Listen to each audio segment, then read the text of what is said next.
Yo, salam sehat buat kita semua dan selamat datang di Movie System Channel. Kali ini Bang Do mau ucapin terima kasih buat seluruh support maupun berbagai macam masukannya. Dan jangan lupa supaya teman-teman selalu semangat dalam menjalani rutinitas hariannya. Ya, semoga diberi kelancaran pastinya. Amin. Sebelum memasuki part keempat, alangkah baiknya Bang Do roasting konten terlebih dahulu. Beli terong di warung sebelah, nggak usah bengong, langsung subscribe lah. Yuk, enggak usah pakai lama, kita simak ceritanya.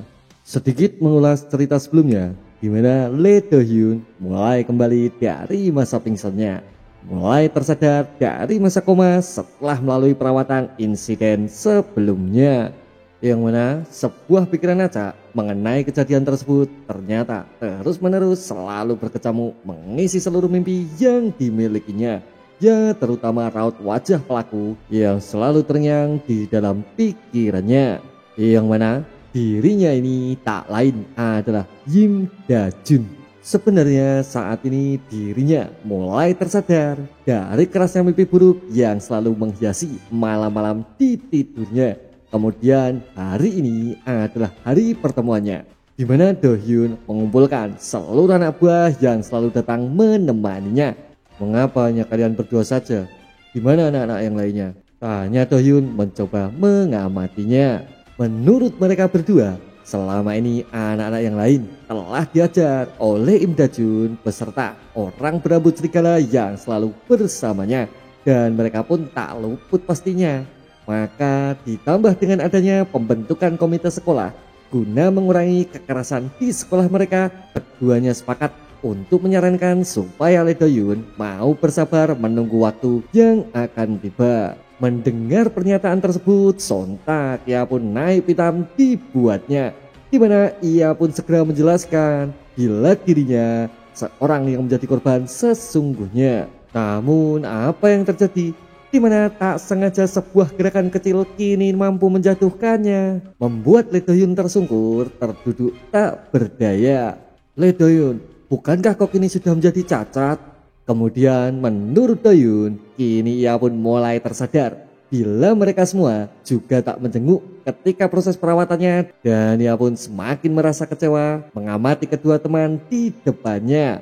Hei Do Hyun, apa kau tahu di mana Da Jun sekarang? Tanya mereka mencoba menghentikannya. Sebenarnya Da Jun ini mulai sekarang menjalani kehidupan barunya bersama sebuah keluarga setelah dirinya dikeluarkan dari sekolahnya. Dan saat ini Do Hyun segera mencoba untuk memastikannya, karena menurut info sebelumnya Da Jun ini selalu berkeliaran di sekitaran SMA Jongran, di mana sebuah rumor mengatakan bila dirinya kini telah berhasil mengalahkan Ilta dan pasukannya. Omong kosong, itu pasti tak mungkin. Tapi mengapa Ilta tak menjawab panggilanku dari tadi ya? Lalu hingga suatu titik kini mulai terlihat di mana adanya seseorang sedang mendapatkan sebuah kekerasan. Dan ia pun segera mengingatkan supaya mereka semua berhenti dalam melakukan sebuah pembulian. Kemudian karena merasa tak terima dengan perlakuannya, seseorang segera menyerangnya, yang mana Hangil saat itu juga segera memberikan perintahnya, yaitu supaya Im Da Jun turut membereskan dua orang musuh di depannya, yang mana pertarungan 2 lawan 4 tak lagi dapat terelakkan. Namun selama ini Da Jun terus berlatih dengan memperkuat fisik maupun teknik yang dipelajarinya. Sontak hanya dengan beberapa gerakan saja, kini mereka berdua berusaha secepat mungkin menghabisi para pembuli yang sedang dihadapinya. Namun Lee Do Hyun yang berada di sekitarnya kini mulai menyadari akan seluruh rumor mengenai SMA Jongran maupun semua hal yang telah didengarnya, di mana Da Jun telah memiliki sebuah keluarga, dan satu poin penting lainnya yaitu Da Jun yang sekarang bukanlah sesosok Da Jun yang sebelumnya. Tuan, kau sebaiknya berhati-hati, jangan sampai memancing keributan. Kemudian menurut orang tersebut, dirinya ini tiba-tiba saja diajar setelah berhasil memeriksa sebuah identitas yang telah diberikannya. Mungkinkah mereka telah kembali? tanya Hangil dalam hati. Lalu memahami sesuatu yang telah berubah tak seperti yang dibayangkannya. Kini Lee Do-hyun mulai gemetar di seluruh bagian tubuhnya. Dasar badan jadi ngadan, haruskah aku menyerah? Ungkap Lee Do-hyun mengamati. Wah, mungkinkah kau sedang memaki kami? Tanya seseorang yang tiba-tiba saja menepuk pundak dan sedari tadi tengah berdiri tepat di belakangnya. Tanpa sedikit pun Lee Do-hyun mampu menyadarinya. Sontak sebuah tamparan keras segera diberikannya karena merasa sangat kesal dengan seluruh mulut kotor yang telah didengarnya. Kemudian Lee Do-hyun yang tak pernah mendapatkan perlakuan kasar sebelumnya segera memberikan sebuah serangan balik ke arahnya. Sontak sebuah pertarungan tak lagi dapat terhindarkan. Namun karena kondisi fisik yang dimilikinya, kini ia pun tak lagi dapat mengimbanginya, di mana semua itu membuatnya dihajar habis-habisan oleh dua orang pembuli yang sengaja mencari gara-gara. Dan ia pun segera minta maaf pastinya dan berharap mereka berdua dapat dengan mudah mau melepasnya. Oi, makan itu. Aku itu akan membiarkanmu pergi setelah kau menghabiskannya, ungkapnya sembari terus memaksa Do-hyun dengan menekan keras di bagian kepalanya supaya dirinya ini dapat segera menjilat sebuah es krim yang telah terjatuh di hadapannya. Dalam hati Do-hyun ini tak mengira bila perlakuan untuk seorang pecundang kini mulai diterimanya. Lalu tak lama berselang kini tampak di mana seseorang segera terjatuh di sebelahnya, tergeletak lemas, tersungkur tak berdaya, yang mana dirinya ini segera berbalik memeriksanya sekaligus mencoba mengalahkan seseorang yang sedari tadi telah menyerangnya. Namun apa yang terjadi? Di mana ia pun segera tumbang dibuatnya setelah sesaat lalu sebuah pukulan keras kembali menghempaskannya. Permisi, apa kau bisa bangkit? Tanya Dajun kepadanya. Ya, tanpa pernah mengetahui sih siapa seorang sosok yang terduduk kaku di depannya. Lalu menurut Do-hyun, ia pun kini merasa bingung mengenai apa yang seharusnya dilakukannya setelah mendapati sebuah kejadian memilukan yang saat ini telah menimpanya, di mana ia pun kini mulai teringat akan seluruh kehidupan di masa lalu yang dimilikinya, dari mulai menyendiri dalam kehidupannya hingga body shaming maupun perilaku dikucilkan terus-menerus jugalah diterimanya. Dan akhirnya hingga suatu titik dirinya mulai merasa muak dengan itu semua, dan berakhir dengan Do-hyun ini mulai berjanji bila dirinya tak akan pernah mau kembali di masa itu maupun mengulang posisi di mana dirinya dianggap rendah oleh mereka semua. Namun saat ini dirinya mulai kembali di posisi itu, posisi sendiri, dibully dan dikasihani, terlebih terhadap seseorang yang telah membuatnya harus terjatuh sekali lagi di titik terendah dalam perjalanan kehidupan yang harus ia lalui. Maka saat ini dirinya ini sama sekali tak ingin diketahui, ya meskipun lari juga tak akan bisa dilakukannya. Lalu tak lama dari situ kini mulai terdengar seseorang mulai berkata, "Hei kau, apa kau bisa? Bertahanlah, aku akan membantumu." Lalu tak lama berselang hujan pun turun membasahinya, menambah suasana pahit dan getirnya kehidupan yang harus ia lalui di tengah kepedihan. Kemudian menurut Do-hyun, akhirnya saat ini ia mampu terlepas dari sebuah permasalahan yang benar-benar sangatlah dibencinya. Bahkan ia pun tak pernah berpikir akan berakhir semenyedihkan ini. Tapi tak butuh waktu lama, kini mulai terlihat di mana Dajun mulai mencoba membantunya. Sekali lagi menawarkan sebuah payung dari derasnya hujan yang membasahinya. Ya meskipun dirinya dengan tulus coba membantunya, namun hingga suatu titik ia pun bergegas menolaknya. Sama sekali tak ingin diketahui mengenai identitasnya. Hingga sebuah kata terdengar lirih dari mulutnya, "Tolong pergilah."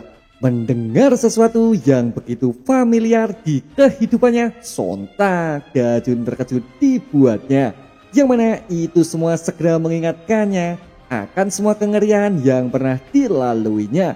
Sebab menurut Dajun, dirinya ini benar-benar sangat menyesal karena hari itu Dajun memilih untuk melepaskan seseorang yang tak seharusnya ia lepaskan.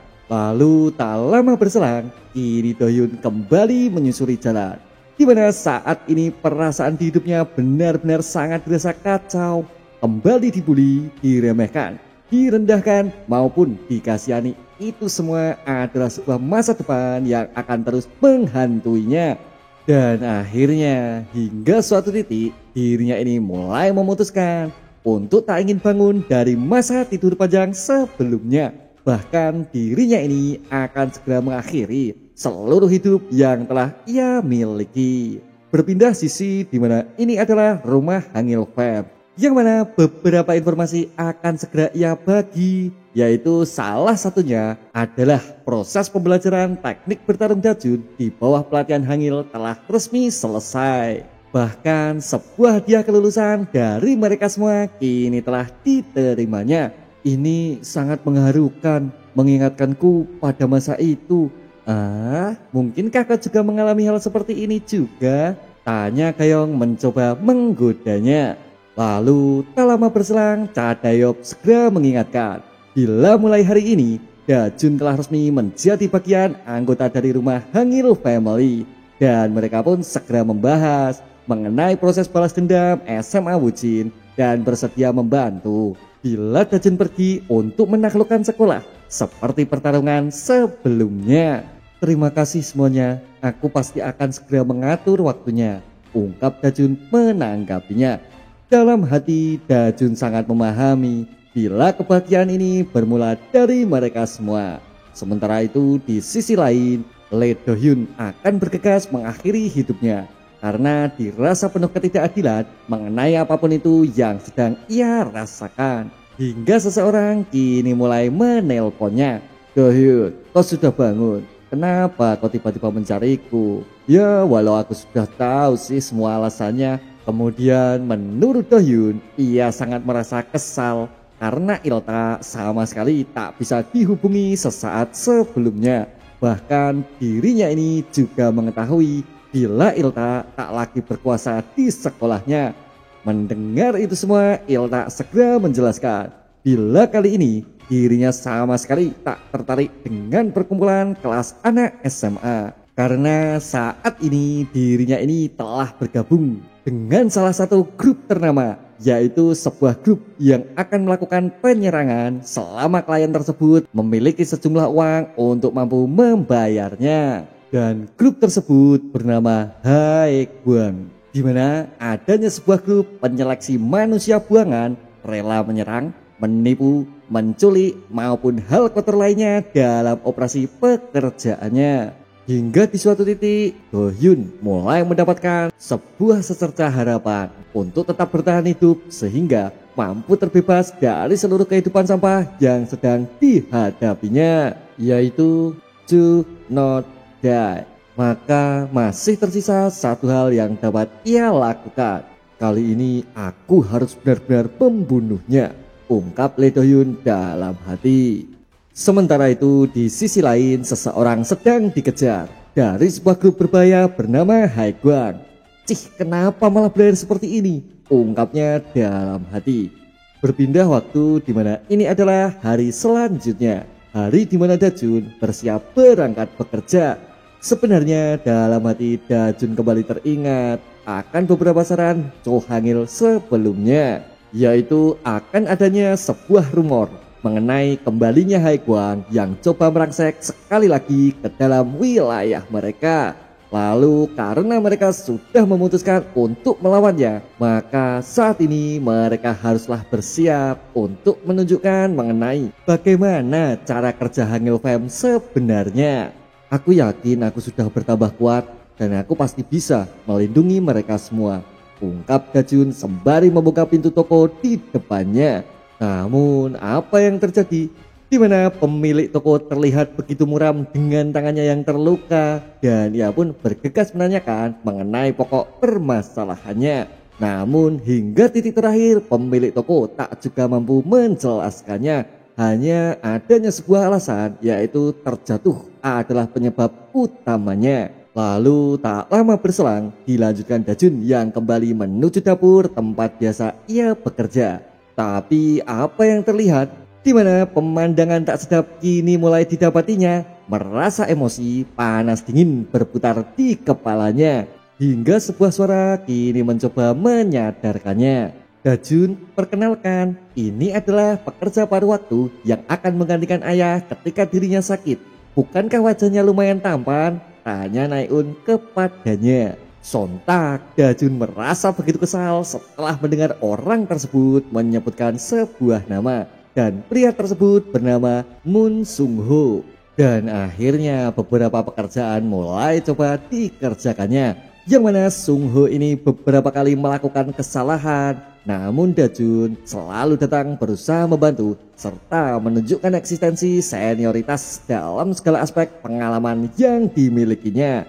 Wah, kau sungguh luar biasa ya kak. Ternyata kau sudah berusaha bekerja keras ya selama ini, ungkap Sung Ho memberikan pujiannya. Kemudian Dajun pun segera bertanya, mengapa dirinya yang masih muda ini harus ikut bekerja paruh waktu tak seperti anak yang seumuran dengan dirinya.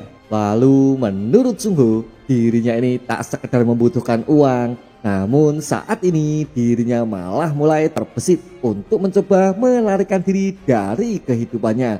Yang mana sebuah masalah keluarga ini menjadi pokok permasalahan yang selama ini teruslah menghantuinya. Mendengar itu semua, Dajun segera memberikan pendapatnya bila dirinya adalah seorang anak varian juga. Namun mengingat kehidupan jalanan yang begitu keras, melarikan diri bukanlah solusinya, melainkan adalah sebuah pilihan jika semua itu memang terus mendesaknya. Sung Ho, aku mungkin tak banyak membantu, tapi jika kau butuh pertanyaan hidup perlarian, silahkan tanya saja padaku. Ah iya, bila kau masih bisa menahannya, sebaiknya kau itu harus memikirkan lagi mengenai akhir keputusanmu, ungkap Dajun di akhir pengamatannya. Ya, meski Dajun sendiri tak pernah merokok, tapi dirinya ini harus tetap terlihat keren di balik adik juniornya. Dan akhirnya waktu pun terus berlalu. Namun apa yang terjadi?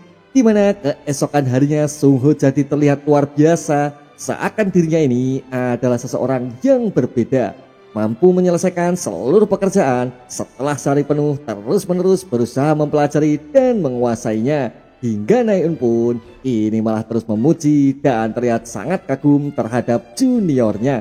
Yang mana itu semua sontak membuat Dajun merasa terluka dan ia pun memilih keluar menyendiri berteriak dengan sekencangnya. Lalu tak jauh dari situ tiba-tiba saja seseorang mendekatinya meminta sebuah pertolongan mengenai sebuah kasus pelarian yang sedang dihadapinya. Dan Dajun pun coba membantu pastinya. Tak lama kemudian Dajun segera menanyakan mengenai mengapa dirinya ini dikejar oleh orang-orang yang terlihat sangat berbahaya. Dan ia pun segera menyebutkan bila dirinya ini adalah salah satu dari anggota Hangil Fam. Sehingga orang biasa seperti dirinya tak akan pernah tahu bagaimana sepak terjang kehebatan dari para anggota yang terus berjuang membasmi kejahatan dari semua musuhnya, yaitu grup Haiguang. Oke. Jika kau memang dari Hangil Fam yang kuat itu, lalu siapa orang yang mengejarmu? Tanya Dajun kepadanya. Dan dia pun segera menjelaskan bila musuh bebuyutannya lah yang saat ini sedang mengejarnya, yaitu para anggota dari grup Haiguang. Kemudian belum sempat Dajun menanggapinya, kini beberapa orang tengah berhasil menemukannya. Di mana saat itu juga mereka bergegas menyerangnya setelah seharian penuh berusaha mengejarnya. Lalu tak lama berselang, Dajun mencoba meyakinkannya, benarkah bila mereka ini adalah grup Haiguang seperti yang disebutkan sebelumnya? Kemudian ketika dirinya telah mendapatkan kepastian tersebut, sontak sebuah serangan kejutan segera dilesatkannya. Yang mana saat itu juga dirinya mulai berkata, kenapa kau berbohong dengan seluruh perkataanmu? Mulai sekarang jangan pernah salah gunakan nama dari keluarga kami, ungkap Dajun sembari dirinya bersiap menghadapi mereka semua. Oi, bukankah orang itu yang terlemah dari anggotanya? Aku ingat ketika pertarungan di rumah kosong sebelumnya, mereka itu hanya beberapa orang yang berlindung di bawah perlindungan nama Cho Hangil. Bagaimana kalau belum sempat selesai dirinya menjelaskannya, kini sekali lagi sebuah kejutan diterimanya hingga membuatnya segera tersungkur tak berdaya. Dalam hati sebenarnya Dajun ini benar-benar merasa kesal di mana dalam waktu sehari seseorang telah menyalahgunakan nama keluarganya. Terlebih kali ini mereka semua malah mencoba menghinanya. Maka sebuah hadiah berupa mengajarnya adalah sesuatu yang saat ini coba dilakukannya untuk membuat para anggota Haegwang ini memahami bagaimana kekuatan dari Hangul Pem yang sebenarnya. Menurut orang tersebut, Dajun ini ternyata sangat kuat. Terlebih dirinya ini adalah salah satu anggota Hangul Pem yang sesungguhnya. Lalu tak lama dari situ Dajun segera menghentikannya, mencoba menelaah sesuatu kejadian yang baru saja dihadapinya. Hei kau, cepat katakan yang sebenarnya. Bukankah baru saja mereka mengatakan untuk menghindari Cho Hangil dan anggotanya? Jadi mengapa kau tetap dikejar meski kau sudah menyalahgunakan nama? Tanya Dajun kepadanya. Lalu menurut orang tersebut, dirinya ini sebenarnya adalah salah satu dari Haegwang juga. Namun dirinya ini adalah seseorang yang telah dikhianati dari sebuah grup yang diikutinya. Mendengar hal tersebut, Dajun merasa penasaran dan ia pun segera menanyakan mengenai keadaan sesungguhnya dari sebuah persoalan yang sedang dihadapinya. Dan ia pun kini coba menjelaskannya. Sebenarnya setelah hilangnya Chun Ki-wong, Haegwang di lingkungan ini segera merubah cara bisnisnya. Mereka tak lagi mengumpulkan uang dari toko-toko di bawah wilayah perlindungannya, namun malah sebaliknya mengambil komisi dari adanya penyerangan, pemerasan, penculikan maupun beberapa kasus kotor yang lainnya. Maka saat ini mereka berubah seperti para anggota mafia. Ya, meski anggota mafia sebelumnya telah dikalahkannya, namun saat ini mereka seperti melanjutkannya. Jadi kenapa kau bisa sampai dikhianati?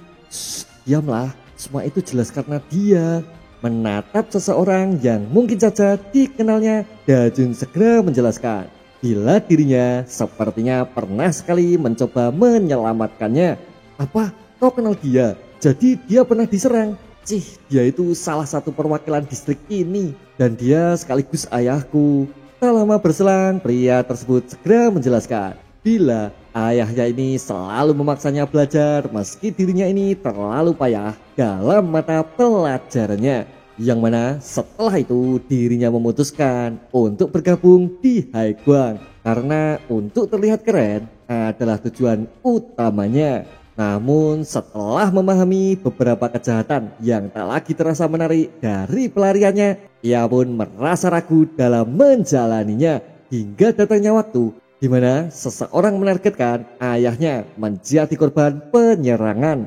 Sontak seketika itu juga ia pun mencoba menolaknya hingga akhirnya mereka pun tahu bila dirinya adalah anak dari targetnya dan mereka pun kini mencoba memerasnya. Sehingga sebuah keputusan kabur membawa beberapa uang rampasan dari ayahnya di tangan Haegwang adalah keputusan yang diambilnya.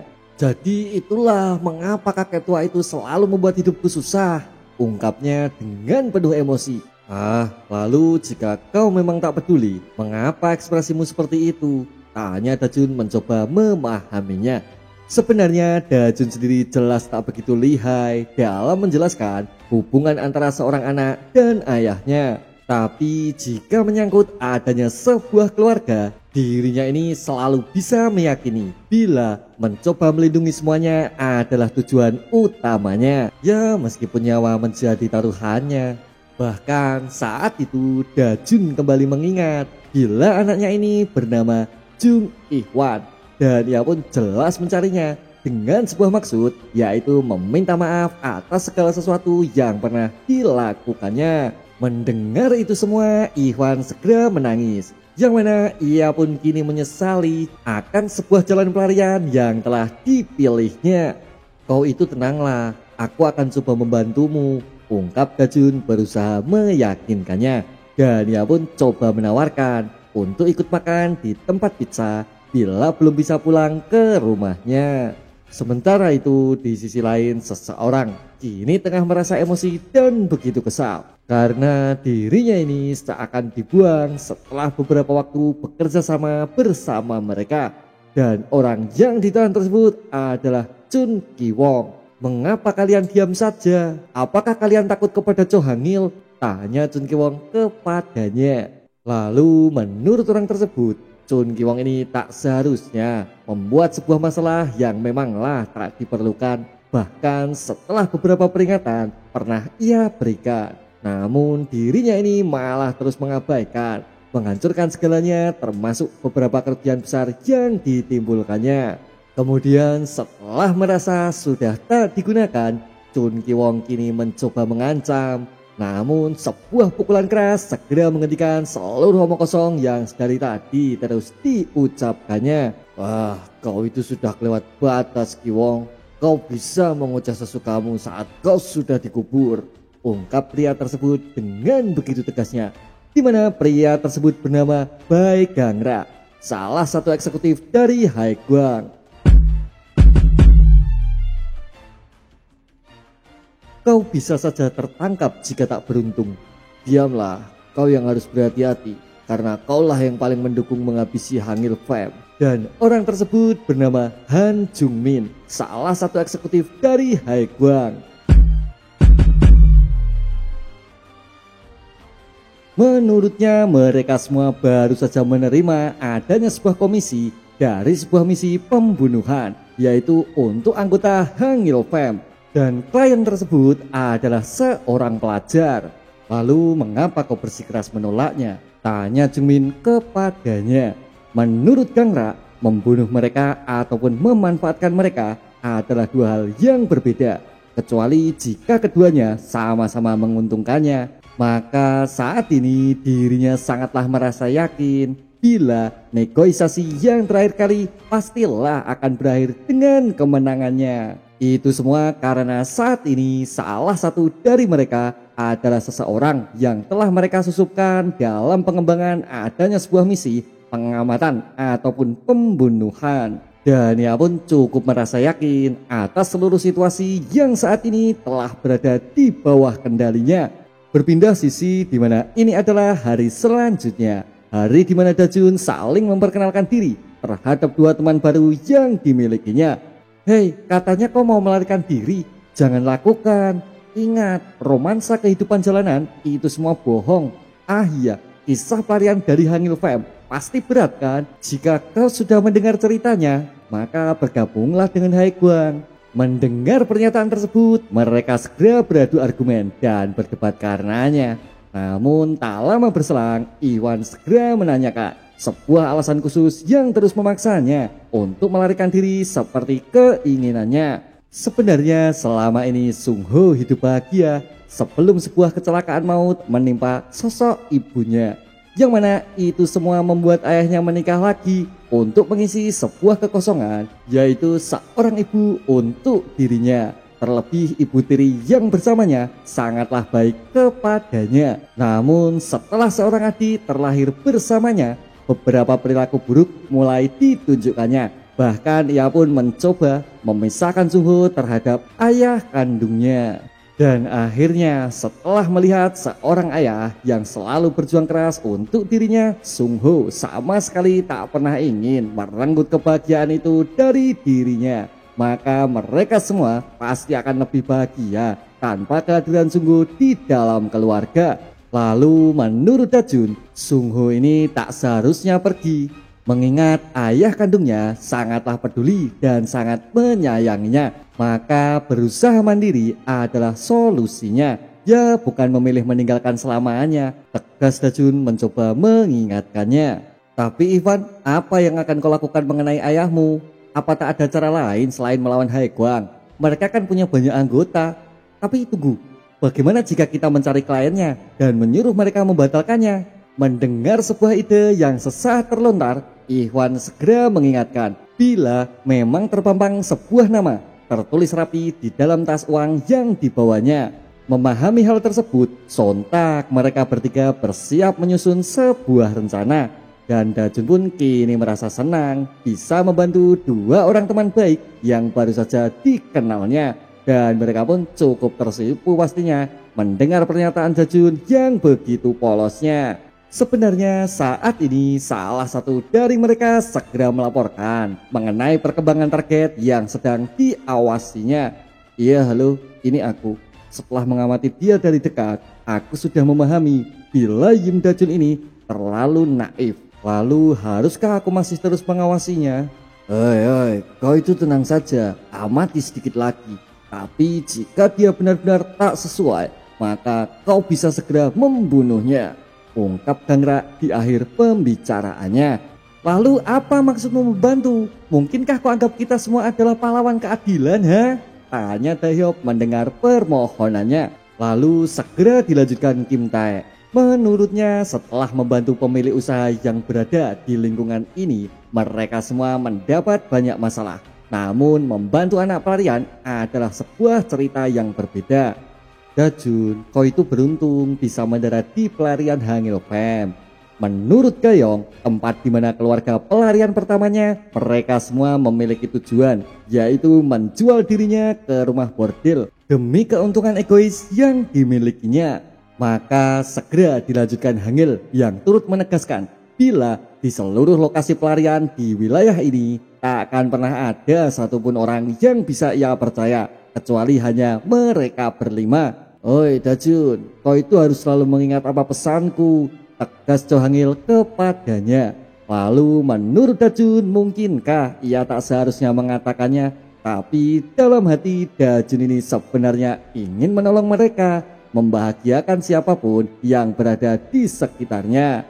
Berpindah waktu di mana ini adalah hari selanjutnya, hari di mana mereka bertiga akan melancarkan sebuah aksi dan rencananya, yaitu mengamati seorang sosok yang telah menugaskan Hai Guang untuk menyingkirkan ayah Iwan di dalam sebuah permasalahan. Dan orang ini bernama Kim Hyun Chul, seorang kepala perwakilan distrik yang cukup memiliki uang di dalam sebuah pekerjaan. Dan ia pun segera memasuki bar hingga membuat mereka kebingungan antara menyusul ataupun menunggunya. Cih, lalu bagaimana ini sekelompok anak di bawah umur memasukinya? Tanya mereka mencari solusinya. Hah? Kita benar-benar memasukinya? Menurut Iwan, ini semua adalah sebuah pengetahuan dasar dari adanya seorang anak pelarian, di mana KTP palsu adalah solusi utamanya, membuat mereka dapat masuk sekaligus dapat melancarkan seluruh aksi dan rencananya. Dan akhirnya mereka pun kini mencoba mencarinya, yang mana di satu sisi Kim Hyun Chul sedang bersenang-senang bersama seluruh wanita yang disewanya. Namun apa yang terjadi?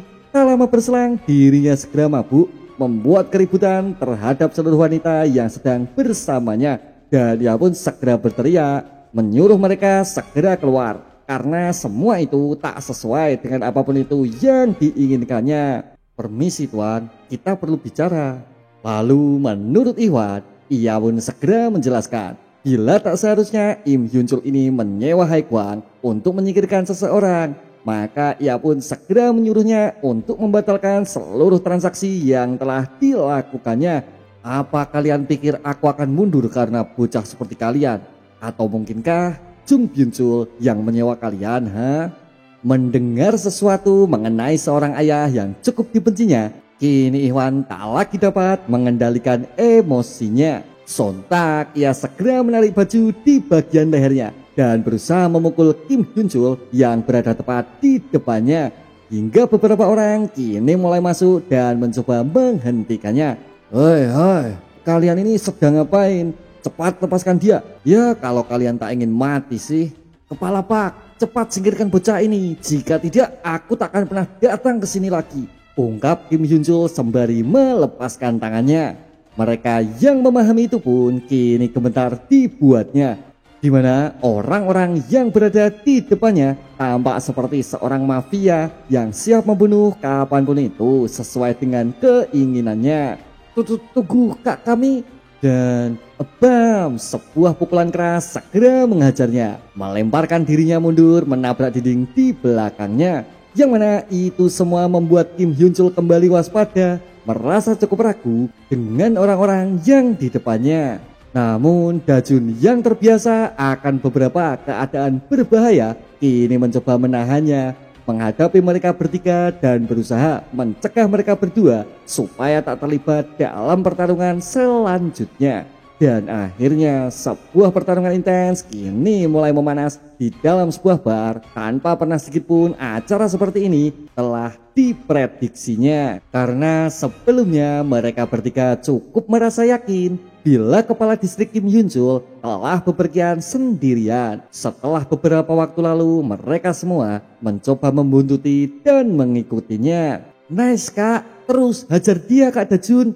Oh, apa kau tahu bila Kak Dajun selalu bertarung sebaik ini? Dalam hati sebenarnya Dajun cukup merasa yakin bila dirinya ini akan dapat mengalahkan satu persatu musuh yang sedang dihadapinya.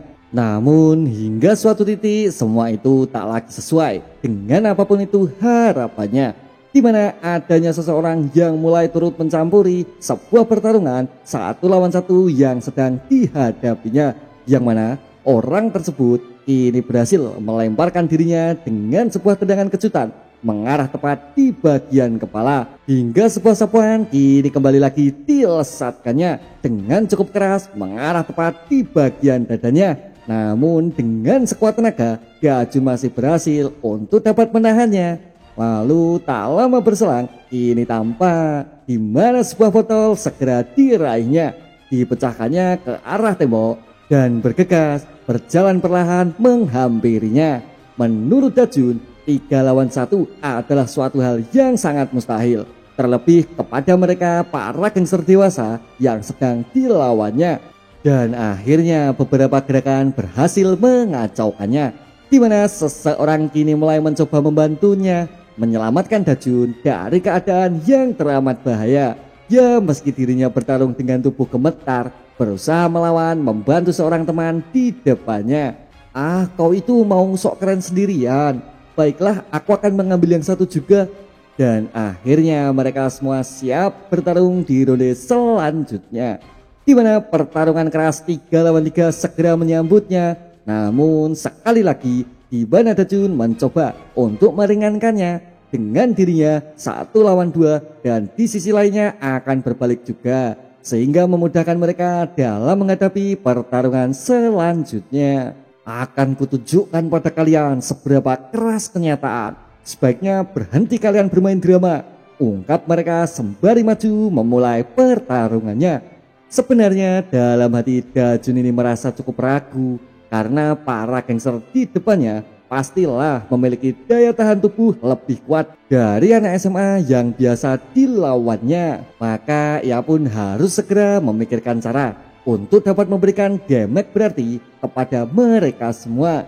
Terlebih saat ini mereka terlihat cukup meremehkannya dengan memberikan beberapa serangan acak kepadanya. Maka bila Dajun ini mencoba memperhatikannya, pastilah sebuah kesempatan akan segera didapatkannya.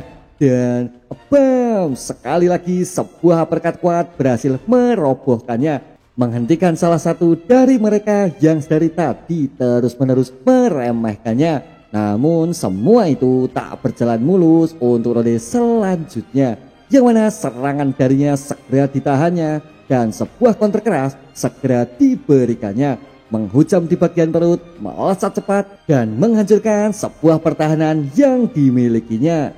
Menurut Im Dajun, ini semua adalah kerugian terbesar untuk dirinya, di mana musuh mulai melindungi bagian dagu yang cukup merepotkannya. Terlebih dirinya ini tak lagi meremehkannya seperti pertarungan sebelumnya.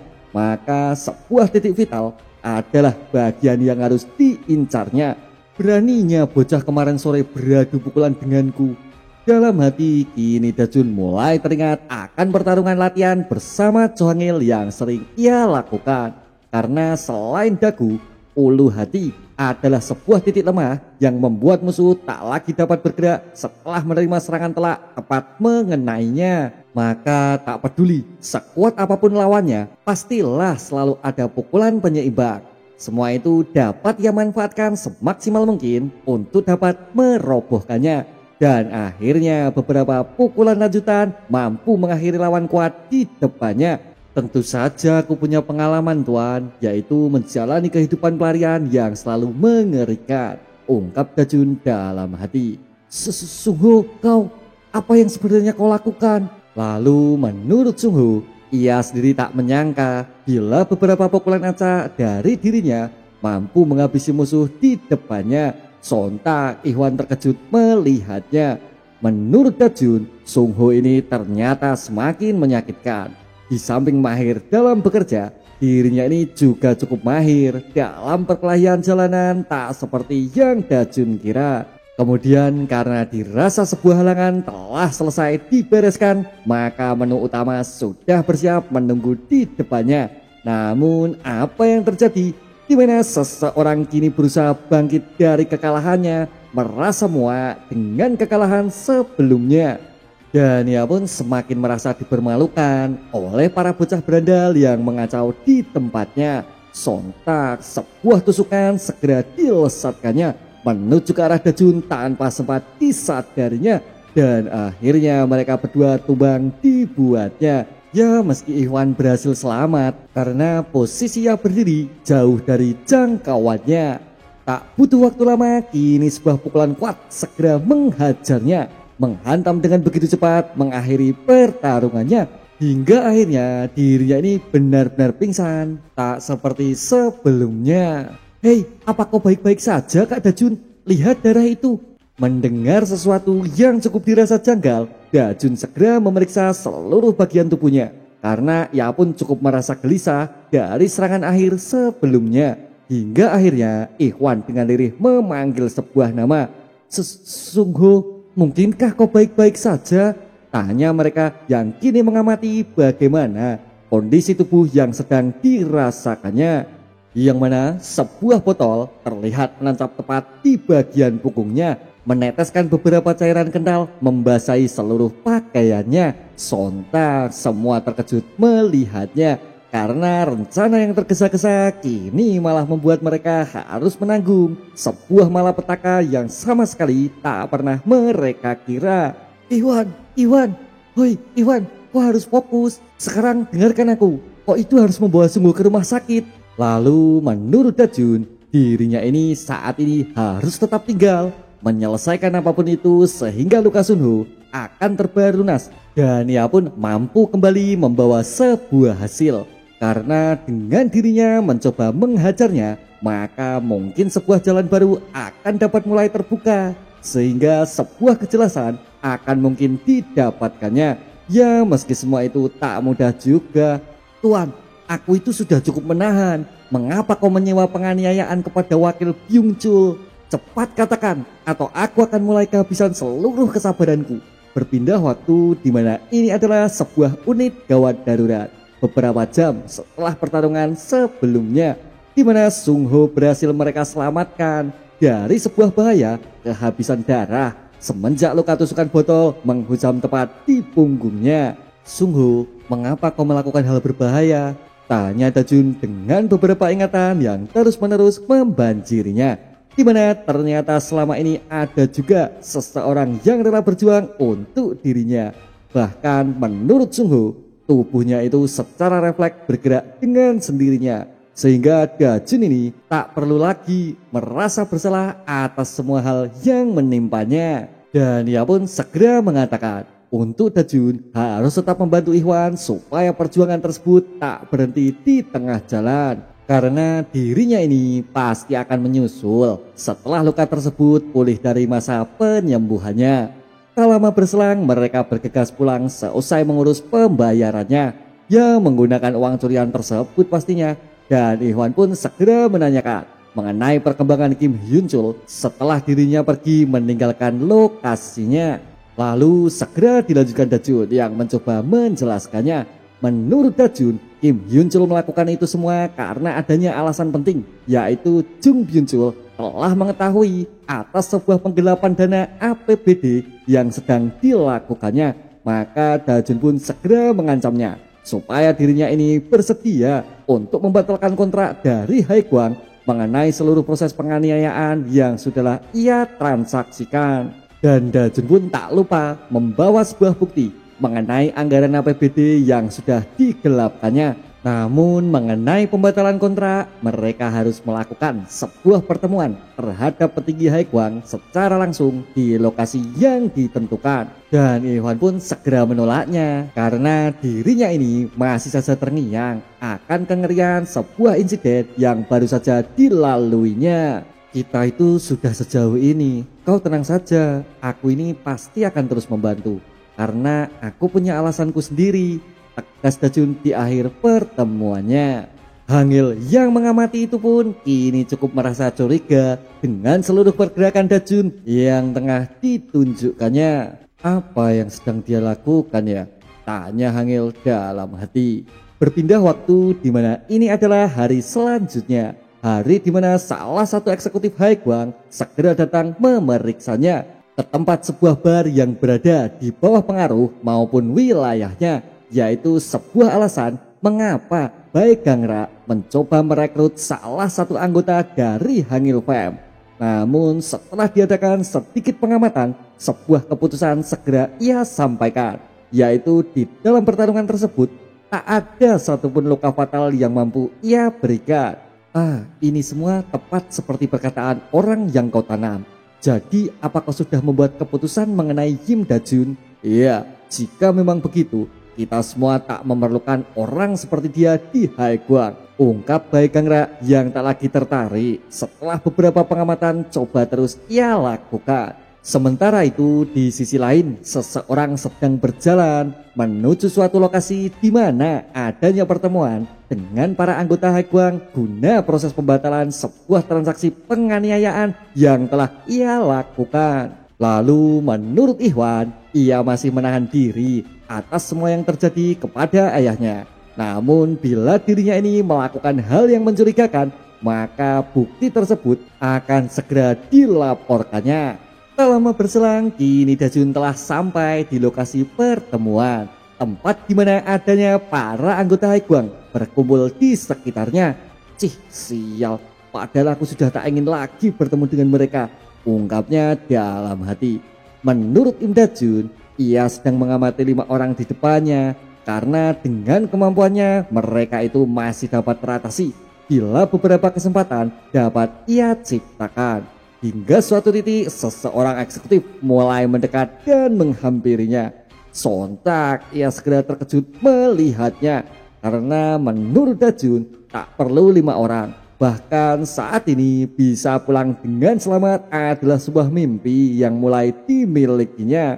Dan ada pun sebuah harapan yang dimilikinya, yaitu proses pembatalan akan segera selesai dan mereka harus bergegas menjauh pergi meninggalkan lokasinya. Oh, jadi kau ya yang membatalkan penyerangan Jung Byung-chul?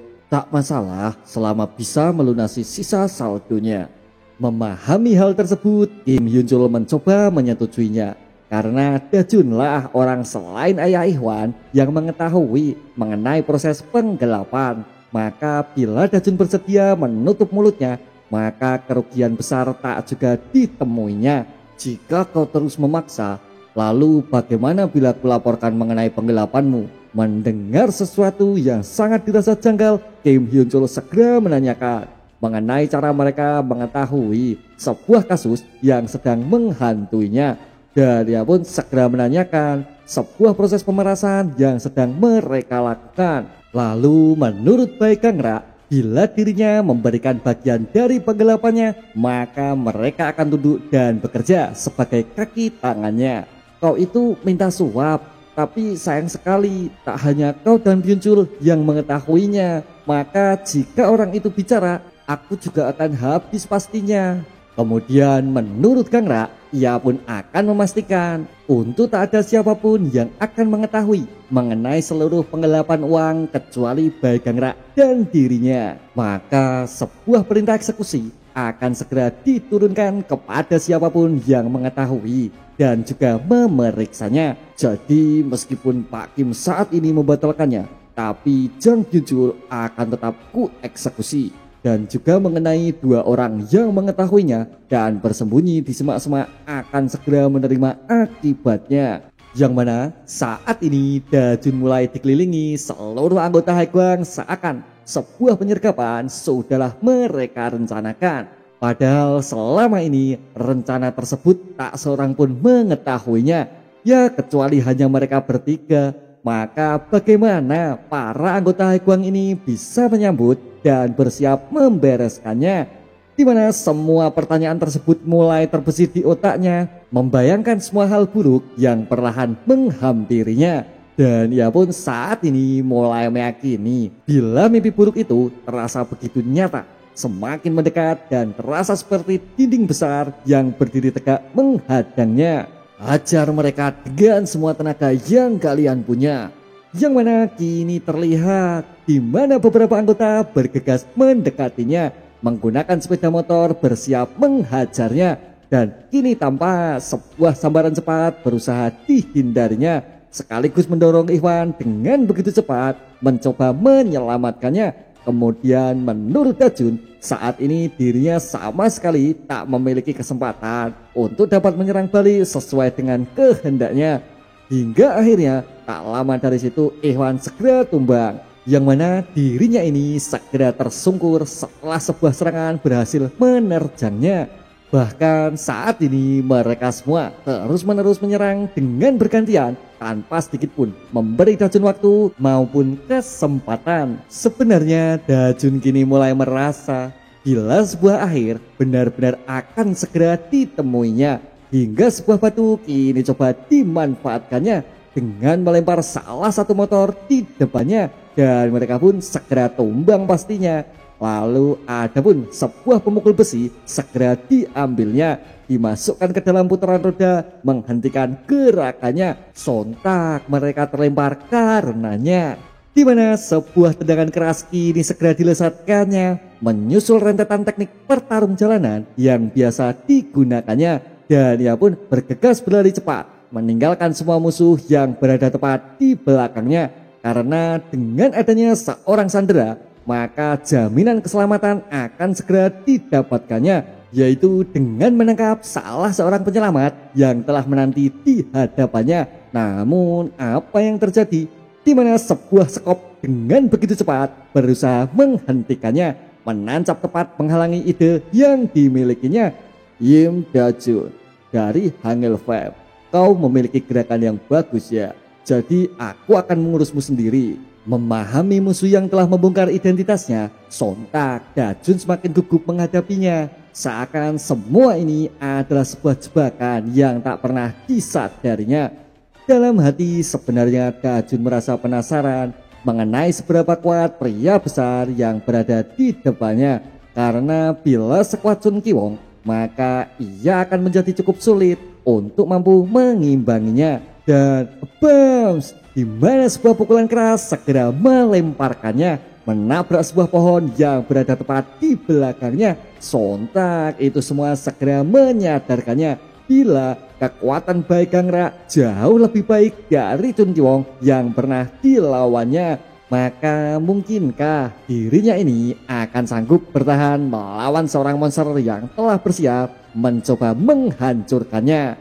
Hingga sebuah serangan keras lain segera menyusulnya, dan dengan sekuat tenaga Dajun mencoba menghindarinya. Namun gerakan tersebut tak lagi mampu untuk menyelamatkan kaki dari dahsyatnya serangan yang dibuatnya.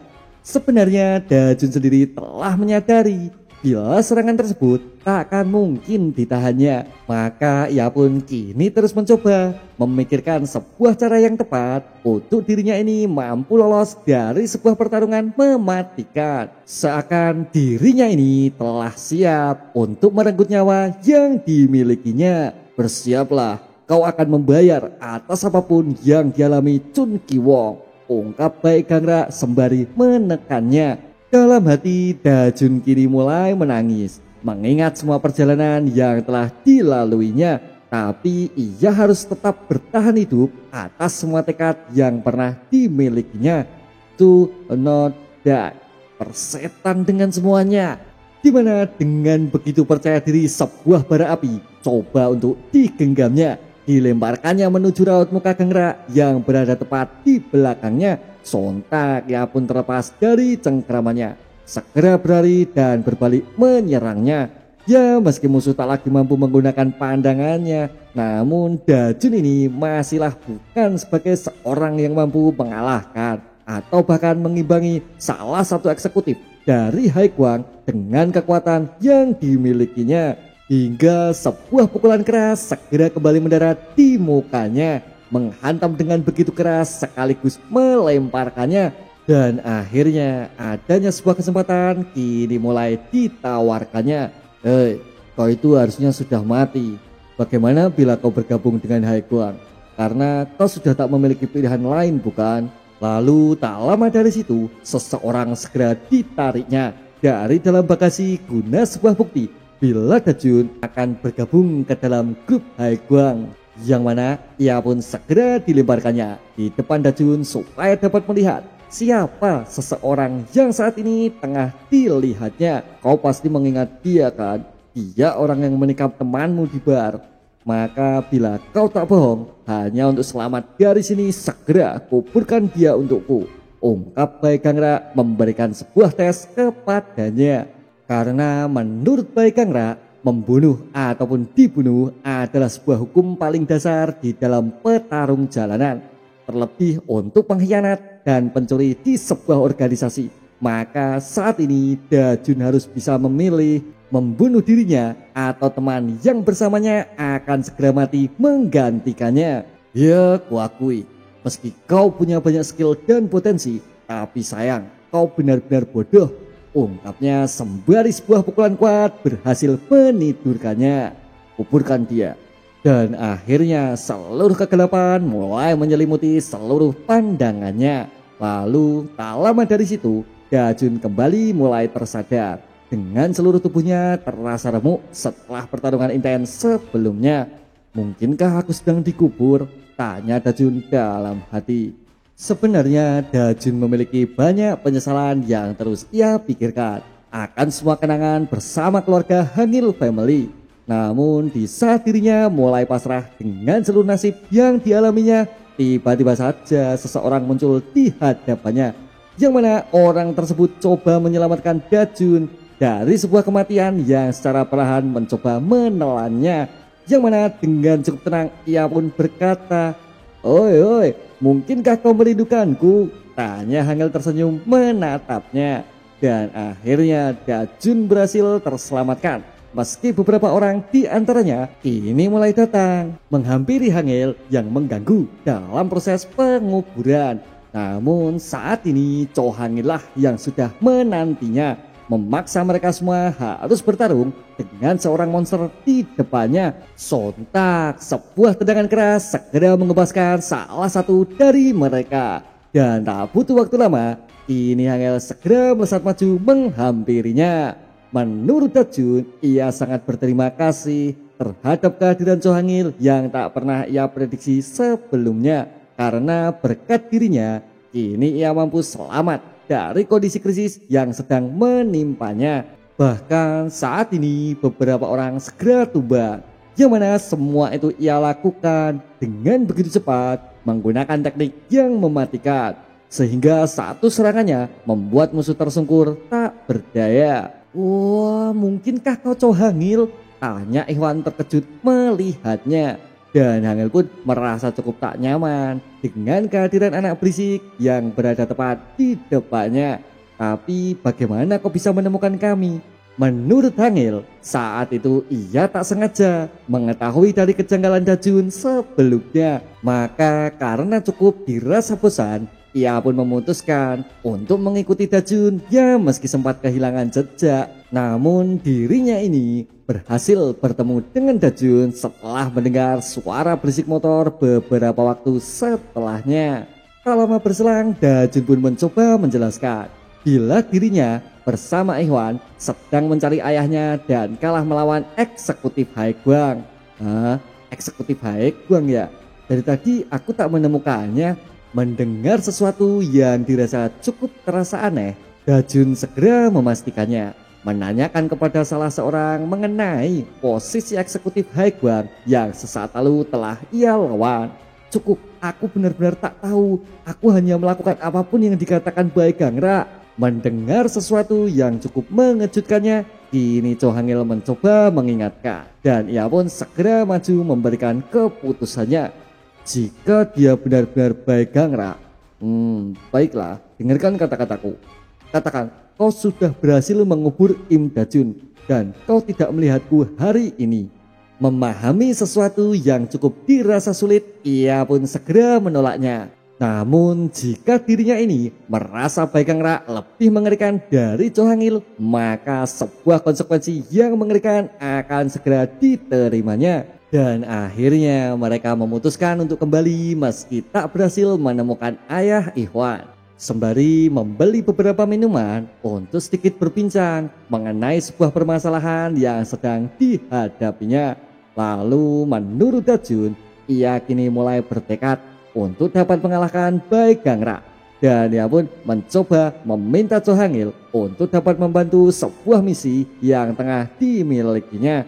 Ya meski dirinya tahu bila ini semua sangatlah memalukan. Kemudian dilanjutkan Ikhwan ya segera meminta maaf supaya Cho Hangil tak usah repot-repot di dalam membantunya. Tak lama berselang, Hangil mencoba menariknya, memberi sedikit nasihat untuk Dajun ke depannya, yaitu Dajun ini tak boleh lagi membantu Ikhwan, terlebih jika semua ini mulai bersangkutan dengan Baik Gangra, karena dirinya itu sudahlah dianggap mati olehnya. Maka tak melibatkan diri adalah keputusan tepat yang harus diambilnya.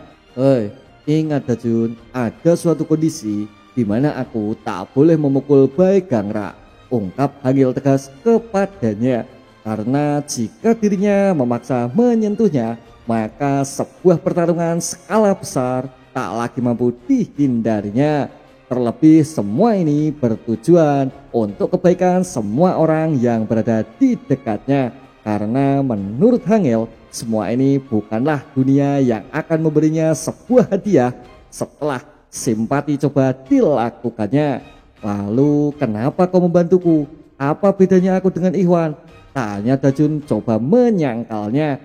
Mendengar pertanyaan tersebut, Hangil tersenyum menanggapinya. Karena jika itu semua suatu kebulatan tekadnya, maka Hangil tak akan menghalangi apapun yang akan dilakukannya. Namun Cho Hangil segera menegaskan bila dirinya ini tak akan pernah ikut campur seperti apa yang telah ia katakan sebelumnya.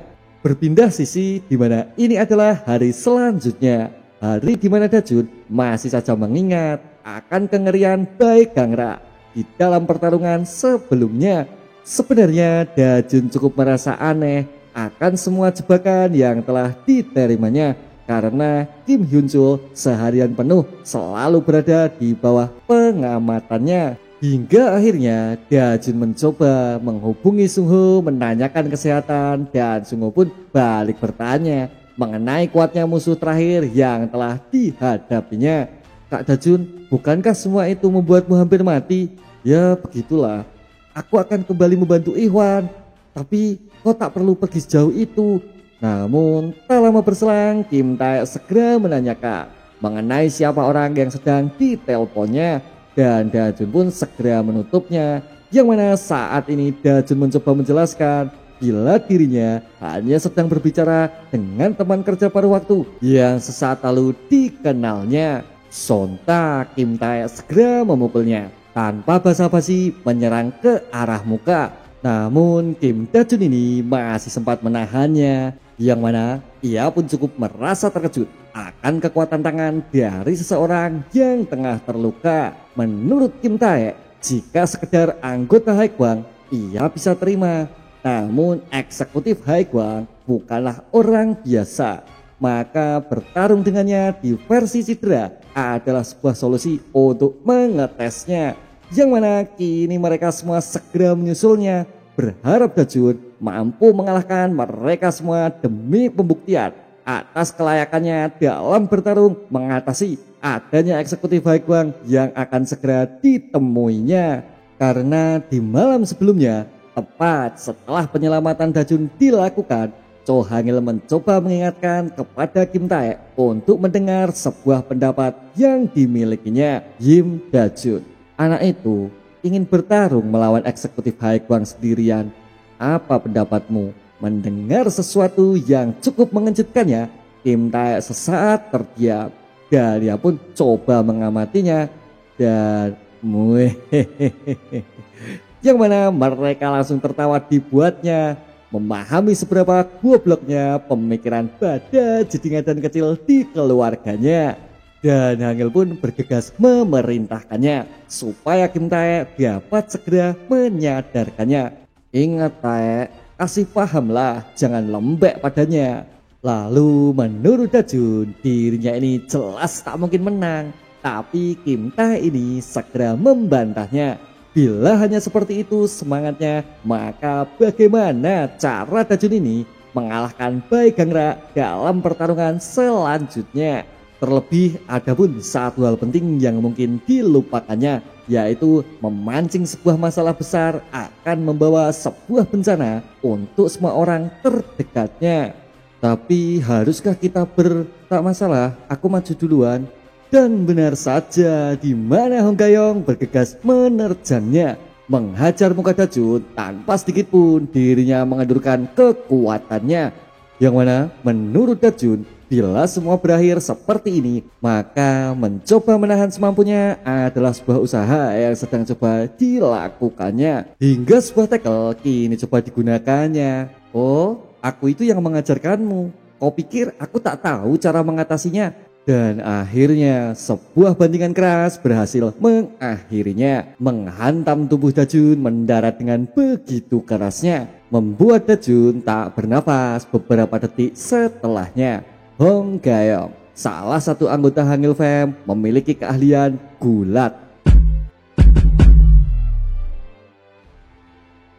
Lalu 30 menit setelah istirahatnya, giliran Ha Sung Bin mencoba untuk melawannya. Menurut Dajun, sebelumnya ia tak ingin memukul Gayong karena dirinya itu adalah seorang wanita. Namun berbeda cerita bila Ha Sung Bin yang berada di depannya, di mana beberapa pukulan coba Dajun lesatkan. Ya, tapi tak ada satupun dari banyaknya pukulan yang mampu mengenainya. Hingga suatu titik Sung Bin mulai menunjukkan teknik dan terus menghajarnya, melesatkan berbagai macam pukulan tanpa sedikit pun mengendurkan serangannya. Dan akhirnya sebuah pukulan akurat dengan sangat cepat berhasil merobohkannya, membuat Dajun tak bernafas beberapa detik setelahnya. Ha Sung Bin, salah satu anggota Hangil Fam, memiliki keahlian tinju. Kemudian setelah waktu istirahat lainnya, maka Kim Tae adalah seseorang yang akan segera menjadi lawan berikutnya. Lalu menurut Dajun, bertarung melawan orang yang cedera adalah sebuah kesempatan terbaik untuk meraih sebuah kemenangan. Tapi apa yang terjadi? Di mana sebuah tekanan kuat ini mulai ditunjukkannya, mirip ketika dirinya bertarung dengan Bae Gangra sebelumnya. Ya, meski ia pun sedang terluka. Hingga akhirnya beberapa pukulan keras ini coba Dajun lesatkan, membanjiri pergerakan Kim Tae tak menghiraukan luka di tangannya, berharap akan sebuah kemenangan dapat segera diraihnya. Kau sudah cukup berkembang Dajun, ungkap Kim Tae mengamati pergerakannya. Dan bam, sebuah tendangan keras menuju arah dagu segera menghantamnya, melemparkan dirinya, membuatnya terhempas tak berdaya. Kim Tae, salah satu anggota Hangil Fam, memiliki keahlian kickboxing. Ingat, ini adalah kenyataannya. Kau itu masih tak menang kan meski aku dalam kondisi cedera. Dan akhirnya tibalah sebuah waktu pertarungan melawan Cha Dae-hyuk setelah beberapa waktu istirahat sebelumnya. Namun saat ini Dajun tak akan menyerah juga, karena kali ini adalah satu-satunya sebuah kesempatan di mana dirinya mampu menunjukkan kemampuan dari hasil latihannya. Dan beberapa serangan pun terus coba dilesatkannya, hingga suatu titik tangan tersebut segera digenggamnya. Diangkat dan diputar tubuh Dajun tanpa sempat disadarinya. Cha Dae-hyuk, salah satu anggota Hangil Fam, memiliki keahlian judo. Dan akhirnya tak ada satupun sebuah kemenangan yang dapat diraihnya. Lalu menurut Daehyuk, tindakan Dajun sebagai bangsawan ataupun seorang pahlawan ini semua bisa berakhir melibatkan mereka semua. Bahkan hanya dengan skill dan kemampuannya, mungkinkah Dajun ini akan dapat pulang tanpa sebuah cedera yang akan dialaminya? Lalu bila ia menjamin akan semua itu, maka apapun yang akan dilakukannya, mereka pun akan diam dan menurutinya. Sebenarnya saat ini Dajun mulai menyadari bila keputusan yang telah dibuatnya adalah sesuatu hal gegabah yang telah diperbuatnya. Baiklah, aku akan mencoba berhenti mengalahkan Bae Gangra. Ya, untuk saat ini mendengar itu semua, Cha Daehyuk segera menolaknya. Namun Dajun kini kembali menjelaskan bila membantu orang yang membutuhkan adalah apa yang selama ini juga Daehyuk lakukan. Bahkan saat ini mereka pun juga tak mengabaikan dirinya. Maka itu adalah sebuah tujuan setelah balas dendam berhasil dilakukannya. Jadi kumohon buat aku jadi lebih kuat dan dapat mengalahkan Bae Gangra. Anak ini tetap belum sadar ya. Hingga akhirnya Kim Taek mencoba menyudahi permasalahan yang sedang dihadapinya. Dan dia pun coba berjanji akan membantu Dajun lebih kuat dari dia yang sebelumnya. Karena kebulatan tekadnya ingin membuat Kim Taek mencoba mempercayainya. Karena di balik itu semua, ternyata mereka pun kini tengah bersiap melawan Haegwang beserta seluruh gengnya. Ya, persiapan melawan Bae Gangra pastinya.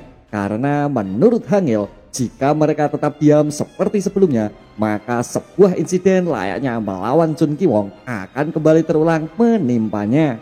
Dan adapun jika Cho Hangil ikut turut andil di dalamnya, maka kali ini Bada Jedingadan tersebut akan turut bergerak juga. Maka untuk itu Kim Taek harus bersiap menyerang terlebih dahulu tanpa Cho Hangil di dalamnya. Dan akhirnya sebuah tes diberikan kepada Dajun. Karena sedari awal dirinya ini tak akan dikirim dalam sebuah peperangan keras selanjutnya. Namun setelah melihat tekad yang dibuatnya, Kim Taek berharap supaya Dajun akan sanggup berlatih lebih keras menyambut hari itu tiba. Dan adapun sebuah berita mengejutkan lainnya, yaitu Jung Ihwan maupun Mon Sung Ho, salah satu dari mereka adalah bagian dari Haegwang, seorang pengkhianat yang telah mereka kirimkan. Disusupkannya ke dalam grup Hangil Fam dengan sebuah tugas mata-mata, yang mana adanya posisi tersebut jelas membuat Dajun sebagai satu-satunya anggota yang berada paling dekat dengan sebuah bahaya. Sementara itu di sisi lain, seseorang segera memasuki ruangan, bergegas menyerahkan sebuah laporan dari hasil pengamatan. Kau sudah datang rupanya. Bagaimana dengan permainanmu? Tanya Gangra mengamati seorang pemuda yang saat ini tengah berdiri tepat di hadapannya, yaitu seorang mata-mata yang telah berhasil ia susupkan di tengah circle Hangil Fam guna menghabisi salah satu dari mereka. Berpindah sisi di mana ini adalah sebuah tempat asing untuk Im Dajun, yaitu tempat penyimpanan villa yang sedang mereka gunakan dalam menyekap seseorang. Dan kini tampak seorang pengawas Haegwang yang sesaat lalu telah berhasil dibereskannya. Hei Dajun, kau masih percaya bila temanmu itu polos bukan? Lalu kau mau bukti mengenai mata-mata yang Taek katakan? Lalu menurut Cho Hangil, semua itu terasa mencurigakan ketika dirinya mulai tak sengaja menemukan seseorang di halaman sekitarnya, yaitu sebuah perintah dari Bae Gangra untuk mengawasi Im Dajun setelah berhasil menuruni bukit sebelumnya. Sedangkan saat itu Cho Hangil telah memberi mereka tugas, yaitu berhasil mengubur Dajun sebelumnya. Oi, ingatlah jika kau bohong. Tapi itu bukan kami bersumpah. Bae Gangra sudah tahu tentang itu sebelum kami melapor. Mungkin dari seseorang yang mereka tempatkan di sekitar kalian. Dan dari situlah adanya sebuah kesimpulan yang dapat Cho Hangil pahami. Salah satu dari mereka yang mengetahui bila Dajun selamat adalah merupakan seorang mata-mata. Dalam hati sebenarnya Dajun dipenuhi dengan rasa keraguan, merasa tak percaya dan seakan dipermainkan. Lalu sebenarnya siapa yang harus kupercaya? Tanya Dajun dalam hati. Ya meski dirinya cukup merasa bersalah, karena selama ini dirinya tak percaya terhadap saran Hangil maupun teman-teman di sekitarnya. Lalu menurut Hangil, jika Dajun hidup di jalanan, maka ingat tak ada seorang pun yang dapat ia percaya. Kemudian tak lama berselang, salah satu seorang teman pelariannya mencoba menghubunginya, berusaha meminta pertolongan terhadap seorang ayah yang sedang dicarinya, dan orang tersebut adalah Ikhwan. Lalu menurut Dajun, kini ia akan mulai mempelajari jika tempat ini adalah tempat di mana dirinya tak boleh mempercayai siapapun itu kecuali hanya mereka berlima. Dan ia pun segera berkata, "Aku minta maaf, aku mungkin terlalu lembek, maka demi bertarung dengan baik Kang Rak, tolong latih aku semaksimal yang kalian bisa." Sementara itu mereka berdua ini menjadi bingung karena beberapa panggilan tak juga dijawabnya. Maka ada pun sebuah pertanyaan yang kini dimilikinya adalah bagaimana melanjutkan sebuah misi tanpa adanya Kak Dajun di sisi mereka. Sial, orang ini benar-benar keras kepala. Dia bahkan tak mau bicara setelah kita hajar. Dan orang ini adalah ayah Jung Ihwan, seorang wakil distrik bernama Jung Byun Chul. Lalu menurut Baik Kang Rak, jika dirinya tak ingin bergabung mencuri uang negara, maka beberapa hukuman akan segera diterimanya, yang mana sebuah tendangan keras ini melemparkannya masuk ke dalam air, menghancurkan pernafasannya. Lalu ia pun segera dinaikkannya kembali. Hingga sebuah pernyataan kini mulai didengarnya bila Kang Rak akan membunuhnya ketika dirinya ini tak bekerja sama dalam pencucian uang bersamanya. Dan karena dirinya terus saja menolak dari negosiasi, maka Jung Ihwan yang merupakan anaknya akan segera dibunuh atas semua keputusan akhir yang akan segera dipilihnya. Baik Kang Rak, bukankah ini hanya buang-buang waktu? Merekrut salah satu anggota Hangil Fam gagal, membunuh orang tersebut pun juga gagal.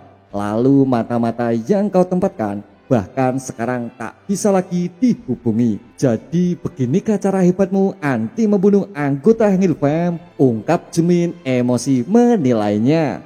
Kemudian menurut Baik Kang Rak, semua ini karena Cho Hangil yang kini mulai turut campur mengenai keadaan dari anak buahnya. Mendengar sebuah alasan yang kini tak masuk di akal, dirinya segera mengingatkan supaya segera menyerahkan Cho Hangil kepada para eksekutif yang telah setuju untuk mereka semua membunuhnya.